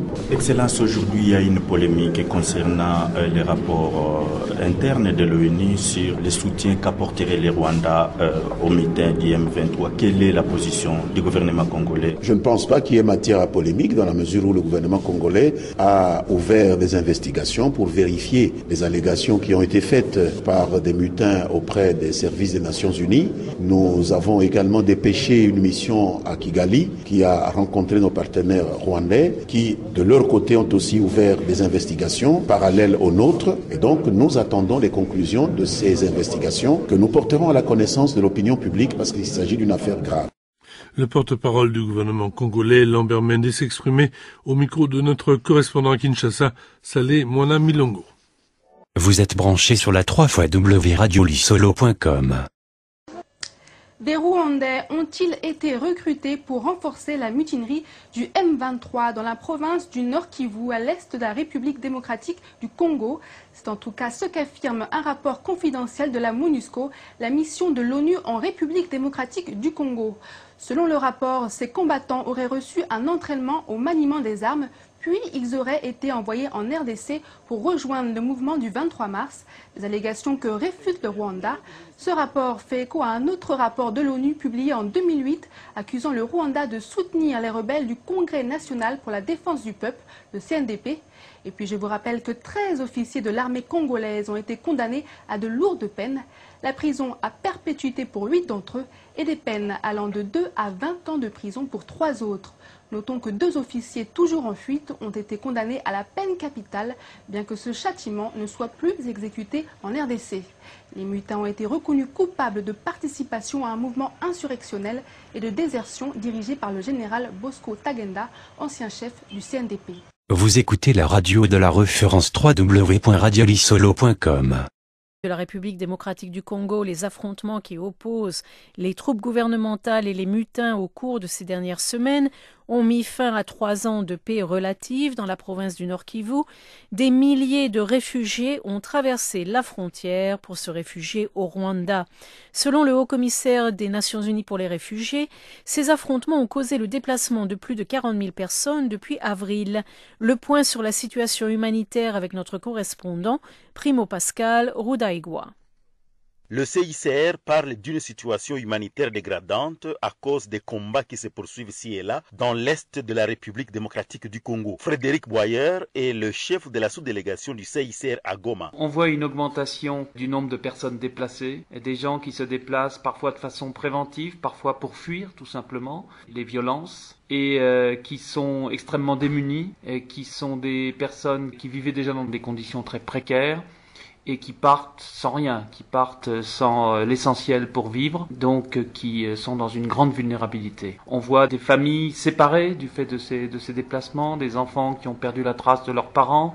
On voit des personnes traumatisées par les violences qu'elles ont subies, parfois blessées, parfois profondément blessées physiquement et psychiquement. Donc c'est une situation très inquiétante. Le gouvernement congolais n'a pas croisé les bras, il évalue les besoins de la population déplacée et intervient progressivement. Il a commencé par une assistance en vivres et non-vivres à plus de 3000 personnes hébergées au camp de Mugunga à Goma. Charles Naweji est le ministre congolais des Affaires sociales et Solidarité nationale. Le gouvernement est en train d'intervenir progressivement au fur et à mesure que nous avons établi la cartographie des besoins, la cartographie des problèmes, puisqu'il est difficile. Au début, on pouvait penser qu'au niveau de Mugunga, la priorité c'était les soins de santé, mais quand nous sommes arrivés sur place, on s'est rendu compte que la priorité c'était d'abord l'eau et l'assainissement. Donc là, nous avons dû invertir. Le gouvernement est très flexible. Donc nous adaptons les prévisions en fonction des problèmes que nous rencontrons sur le terrain. Les déplacés, quant à eux, exigent au gouvernement de restaurer une paix durable dans leurs milieux respectifs au lieu de continuer à souffrir dans les camps des déplacés. Amunazo Charlie, vice-présidente des déplacés dans les camps de Mugunga 3. Nous demandons que la sécurité soit restaurée chez nous afin que tout le monde rentre chez soi. Que cette sécurité soit durable, nous sommes fatigués de fuir chaque année. En attendant, le CICR demande aux parties en conflit de respecter les principes humanitaires fondamentaux du droit humanitaire international. Il continue également les dialogues avec tous les partis en conflit dans l'est de la République démocratique du Congo. Toujours respecter et épargner les civils dans leurs opérations militaires ou dans leurs attaques. Ça, c'est une règle fondamentale, capitale du droit international humanitaire sur laquelle nous insistons systématiquement dans notre dialogue avec les parties en conflit. Goma, Primo Pascal Rudahigwa, La Voix de l'Amérique. Camille Grosdidier, pour Le Monde aujourd'hui, édition Afrique centrale, La Voix de l'Amérique s'associe à une initiative nommée 100 citoyens journalistes pour couvrir les événements en RDC. C'est Pascal Yamouno, citoyen journaliste à Congolo. Ce matin, un accident s'est produit à l'école de Kabulo. C'est l'école qui est située à 12 km de Congolo Centre. Et le professeur a essayé de prendre un certain nombre d'élèves pour faire façonner des briques à dos. Mais hélas, lors de ces travaux, un incident malheureux s'est produit. Les trous qu'on était en train de creuser pour faire de la terre a glissé et il y a au moins 2 blessés. sont acheminés à l'hôpital général de référence pour des fins appropriées parce qu'ils sont grièvement blessés. Et la SONAS qui devrait venir en aide aux élèves de première jusqu'en 6e primaire et ne veut pas assurer l'assurance de ces enfants. Pour la SONAS section Congolo, c'est le gouvernement provincial qui devrait prendre en charge les 2 enfants blessés.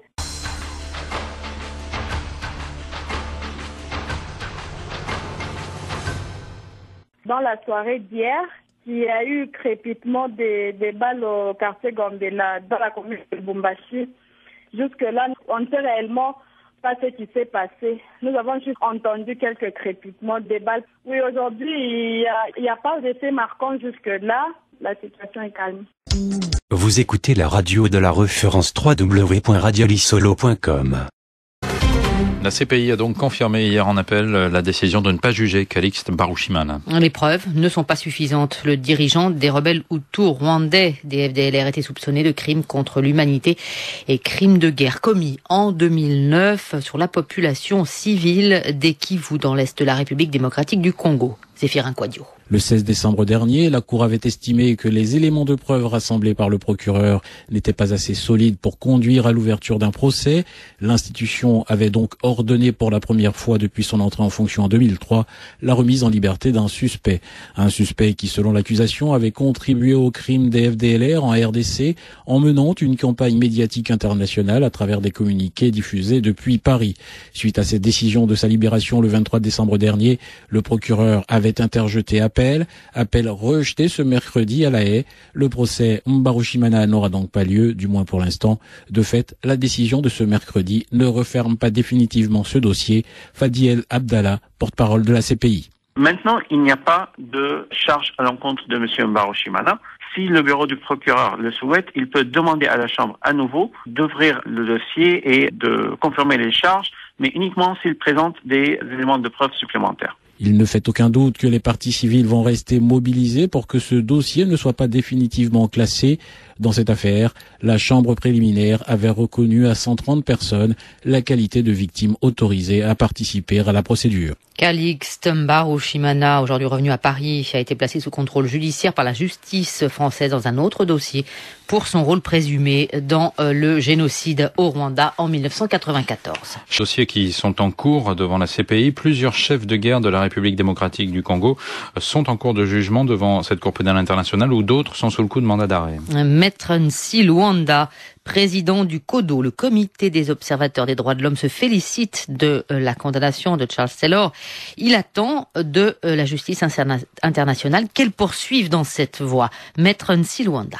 C'est un signal fort contre les chefs d'État criminels qui sont protégés par certaines immunités. Personne ne pouvait croire que Charles Taylor pouvait couper cette peine-là. Nous osons croire que la communauté internationale sera toujours du côté des victimes. 50 ans, c'est une peine très lourde, mais qui mérite d'être pour Charles Taylor parce que les victimes sont nombreuses. En République démocratique du Congo, les victimes ne sont par milliers.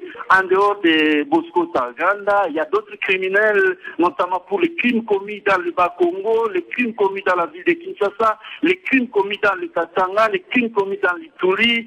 Les crimes sont commis partout en RDC Congo. Il n'y a pas que Bosco Ntaganda, mais nous voulons que tous répondent de leurs actes sans discrimination. Maître Nsi Luanda, président du CODO, le comité des observateurs des droits de l'homme, interrogé par Guillaume Thibault, est justement en RDC alors que Bosco Ntaganda est toujours en fuite. Le rapport de la MONUSCO dévoilant la présence de ressortissants rwandais dans la nouvelle rébellion appelée M23 continue de faire des vagues. Lundi dernier, ce rapport interne a été dévoilé. Il fait état de 11 personnes de nationalité rwandaise, dont un jeune mineur, qui se sont rendues avec leurs armes à la force des Nations Unies. Le Rwanda a vivement démenti et maintenant la MONUSCO tente de calmer le jeu. Bruno Minas. Ce rapport n'a rien d'extraordinaire, dit-on à la MONUSCO. On lui accorde beaucoup trop d'importance, déplore le porte-parole Touré Pegnanini. Nous n'avons pas de preuves que le Rwanda a un rôle direct dans ce qui se passe dans l'est de la RDC. Nous avons reçu des éléments qui ont déserté et c'est ainsi qu'elles nous ont dit qu'elles avaient été recrutées au Rwanda. Nous n'avons fait que rapporter ce que ces 11 éléments nous ont dit. Et le porte-parole militaire, le lieutenant-colonel Diop, ajoute encore un bémol. En fait, il ne s'agit pas de soldats rwandais. Ce sont des civils recrutés qui se sont retrouvés sur le théâtre de la République démocratique du Congo. Par quel moyen, nous ne le savons pas. En tout cas, ce rapport n'a fait qu'ajouter aux interrogations sur l'implication du Rwanda. La classe politique s'en est emparée. Hier soir, un débat s'est ouvert à l'Assemblée nationale entre le ministre de la Défense et les députés. Débat à huis clos, la matière étant jugée trop sensible pour le grand public. Bruno Minas, Kinshasa, RFI. Alors que la mutinerie se poursuit dans l'est de la RDC, 13 officiers ont été condamnés hier par la cour militaire de Bukavu à des peines allant de 2 ans de prison à la peine de mort, celle-ci pour un colonel et un lieutenant-colonel jugés par défaut car en fuite. 5 officiers ont été acquittés. Selon des éléments révélés par le procès, la mutinerie avait été planifiée lors d'une réunion à Goma en mars, présidée par Bosco Ntaganda.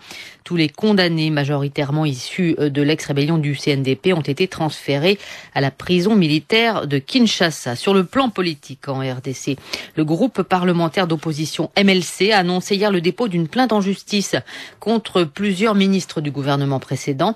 L'ex-premier ministre Adolphe Muzito est particulièrement visé.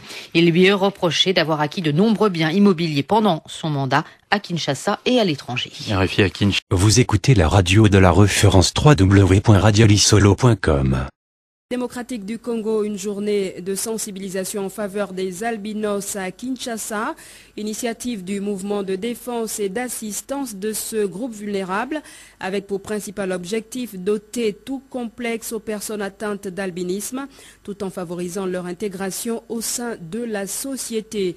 Les précisions du responsable du mouvement de défense et d'assistance des albinos, Mwimba, Texas, joint par Guy Kalenda. Nous faisons d'une pierre deux coups. Nous sensibilisons des albinos et nous sensibilisons aussi les non-albinos que vous êtes pour que vous puissiez avoir un comportement d'amour vis-à-vis des albinos, parce que vous savez, il y a pas mal de problèmes. Nous sommes toujours marginalisés, stigmatisés, rejetés au sein de la société. Il y a une discrimination criante. Ce sont toujours des non-albinos qui se comportent ainsi vis-à-vis des albinos. Donc ils sont censés d'être aussi conscientisés puis sensibilisés. Donc nous travaillons aujourd'hui en collaboration ou en partenariat avec les services de dermatologie et d'ophtalmologie des cliniques universitaires de Kinshasa. Vous apprenez pas mal que parfois, là, on coupe les têtes des albinos sont pourchassés, marginalisés, et puis nous sommes persécutés ici en Afrique. Donc c'est un calvaire pour qu'un albino puisse vivre en Afrique. Mwimba, Texas, le responsable du mouvement de défense et d'assistance des albinos en République démocratique du Congo. Vous êtes branché sur la www.radiolisolo.com. Les défenseurs des droits de l'homme en République démocratique du Congo, mais aussi ailleurs dans le monde, s'apprêtent à commémorer l'assassinat de l'un de leurs représentants les plus éminents. Il y a 2 ans, dans la nuit du 1er au 2 juin, Floribert Chebeya était retrouvé mort dans sa voiture à la périphérie de Kinshasa. Il portait au poignet des traces de menottes. Peu de temps auparavant, il aurait dû avoir un rendez-vous avec le chef de la police, John Numbi. Son chauffeur, Fitel Bazana, n'a jamais été retrouvé. Floribert Chebeya était à l'époque président de l'ONG congolaise La Voix des Sans-Voix pour les droits de l'homme. Depuis son assassinat, des militaires ont été condamnés, certains même à la peine de mort, mais ce procès ne satisfait pas La Voix des Sans-Voix qui dénonce un nouvel exemple d'impunité. Rostin Manketa est le secrétaire exécutif adjoint de La Voix des Sans-Voix. Depuis son assassinat, dans la nuit du 1er au 2 juin 2010, vous savez qu'un procès a été organisé par la cour militaire de Kinshasa-Gombe, et le verdict de ce procès qui a été rendu a condamné le colonel Daniel Moukalai et tous ceux qui étaient impliqués dans cet assassinat. Ce verdict, en fait, ne nous a pas totalement satisfaits, parce que nous considérons que ceux qui ont été condamnés ne sont que de simples exécutants. Parce qu'il y a un suspect principal, le général John Numbi, qui jusqu'à aujourd'hui continue à courir la rue impunément. Il n'a jamais répondu de ses actes. C'est ainsi qu'après ce verdict, La Voix des Sans-Voix pour les droits de l'homme en tant que partie civile, avec les autres parties au procès, nous avons interjeté appel à la haute cour militaire pour que le général John Numbi y soit entendu et qu'il réponde de ses actes. Nous voulons à tout prix que ce procès se poursuive. Mais permettez-moi de vous dire, depuis plus de 8 mois que nous avons interjeté appel à la haute cour militaire. Jusqu'aujourd'hui, les parties au procès n'ont jamais été fixées sur les débuts des audiences. Et vous pourrez entendre plus longuement Rostin Manqueta, le secrétaire exécutif adjoint donc de La Voix des Sans-Voix, dans le prochain magazine Droits et Libertés. Ce sera lundi à 12h30 TU et mercredi à 17h30 TU. Toujours en RDC, mais dans l'est du pays cette fois, notre correspondant John Kanyunyu nous signale que des centaines de familles Tutsi fuient la localité de Kitsanga dans le Massissi. Elles craignent surtout les exactions dont elles pourraient être victimes de la part des rebelles hutus rwandais des FDLR qui encerclent cette localité de Kitsanga. Vous écoutez la radio de la référence www.radiolisolo.com. The M23 rebels. They mutinied from the Congolese army in April and have been fighting their former comrades ever since. But a growing number of rebel defectors say they are from neighbouring Rwanda and were sent to fight in Congo against their will. Mukesha, his name changed for his safety, says he was tricked into leaving his home in a Rwandan village near the Congo border. When they came, they told us that we are going into the Rwandan army. We thought that we were going to a training camp, but instead they took us into the forest. At first we were willing because we were lied to, but when we reached the forest, they forced us to go into the Congo. For now, neither side in the conflict is gaining ground. It's hard for the government to attack the rebels' hilltop strongholds, but when pounded with heavy gunfire, sometimes a handful come out and surrender. The UN says it has 11 defectors in its care who say they are recently recruited Rwandans. Some Congolese army officers speaking off the record, as well as other security sources, say there's now a steady trickle of similar cases.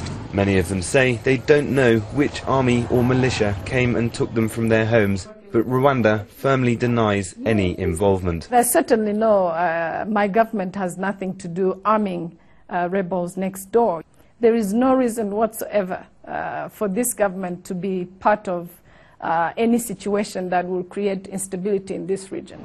Rwanda's capital, Kigali, is one of the most developed in the region, and so are Rwanda's security agencies. People say it's hard for anything untoward to go unnoticed in this country. The allegations made by the rebel defectors over the border in Congo will strain relations with Rwanda, but so far officials from both sides have held back and are talking about joint investigations to get to the bottom of the matter.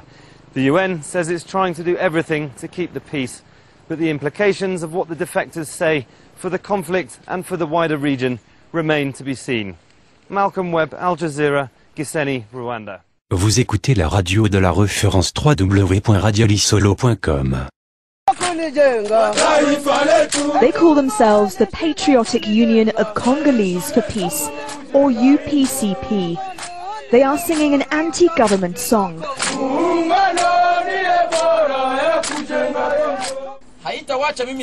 Their leader, Kakulu Lafontaine, is one of the country's most famous generals.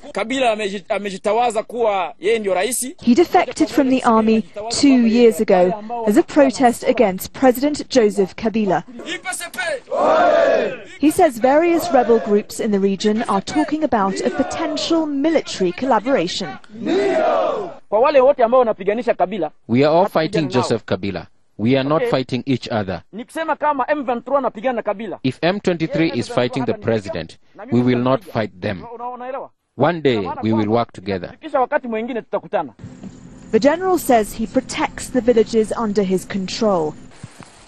But the Congolese government accuses his men of terrorizing the population and attacking a UN peacekeeping base last year. A coalition of rebel groups would be a nightmare scenario for the Kinshasa government. Fighting such a force would be extremely difficult.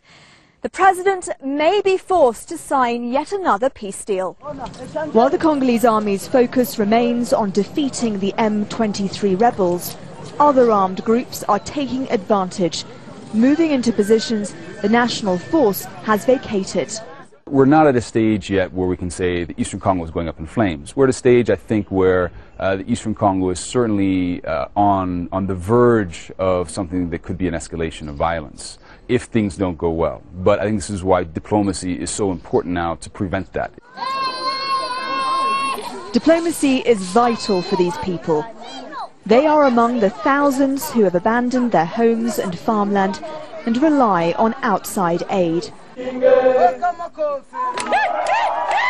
The problem is that for now at least, peace is not in the interests of the Congolese army or the various rebels fighting here. Nazanin Mashiri, Al Jazeera, Lubero, Eastern Congo. Vous êtes branché sur la 3xW-radiolissolo.com. Exactement 2 ans que Floribert Chebeya a été assassiné, mais ce n'est que le 2 juin 2010 que son corps sans vie a été découvert. Celui de son chauffeur Fidel Bazana n'a jamais été retrouvé. Les proches de l'ancien directeur exécutif de la Voix des Sans-Voix réclament toujours justice. L'année dernière, le colonel Daniel Mukalayi a été condamné à la peine de mort par la cour militaire de Kinshasa. Mais le principal suspect, le général John Numbi, lui n'a jamais été inquiété par la justice. Les parties civiles ont donc interjeté appel, mais attendent toujours l'organisation d'un second procès. Écoutez ce soir le témoignage exclusif de la veuve de Floribert Chebeya, Annie, qui vit désormais au Canada avec ses enfants. On écoute Annie Chebeya. Le sentiment de révolte, d'indignation, parce que le gouvernement en place n'arrive pas à arrêter tous les assassins de Floribert Chebeya et de Bazana Fidel. Et le gouvernement est en train de protéger l'impunité, est en train de protéger les assassins, parce qu'ils savent que c'est eux qui ont planifié et qui ont donné l'ordre à John Numbi d'organiser cet assassinat de Floribert Chebeya et de Bazana Fidel. On est vraiment révoltés. Est-ce que vous pensez que ce procès en appel sera organisé? Mais justement, c'est notre question, parce qu'on a interjecté la paix maintenant il y a une année. Il y a une année, parce qu'il est là, parce qu'ils savent que c'est lui, le président de la République, c'est lui l'assassin de Floribert Chebeya. C'est lui. Comment est-ce qu'il va nommer quelqu'un pour qu'on puisse arrêter John Numbi et on puisse les juger?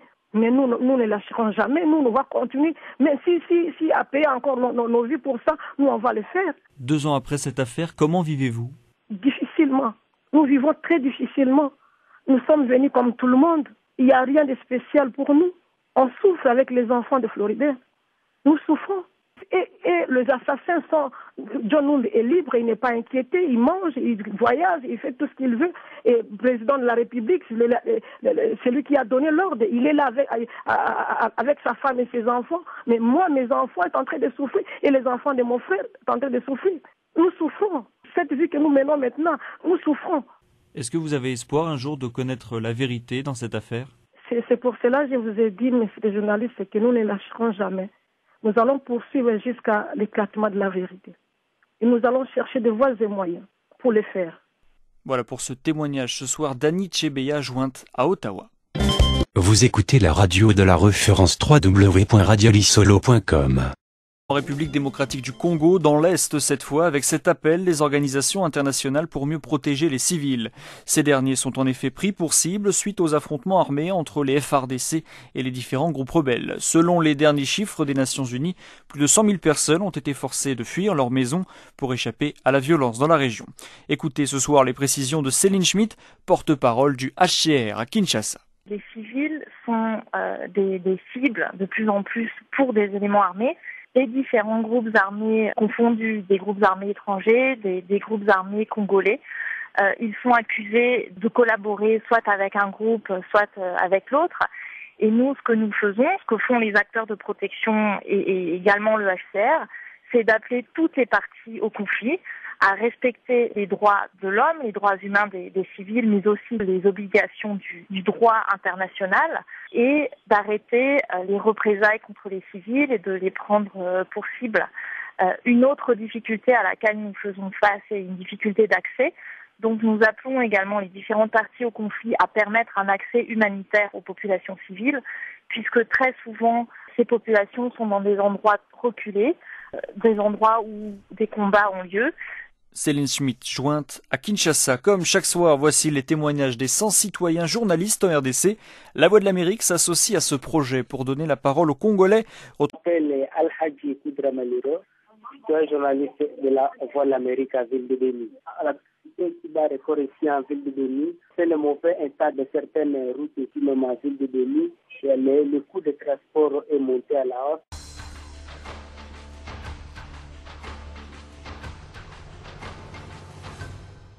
C'est Janine Bandou, je suis dans la ville de Goma. Notre situation ici à Goma, ça va un tout petit peu. Sauf que nous sommes arrivés à la saison fait, il fait beaucoup très chaud et on ne sait pas si c'est dû à quoi, est-ce que c'est le volcan ou pas. Et même dans notre lac, il y a une vague là depuis, ça fait une semaine, une très grande vague, mais apparemment tout va bien. Vous écoutez la radio de la référence www.radiolisolo.com. Radio-Télévision Lisolo, la radio de la référence numéro 1 de la diaspora congolaise.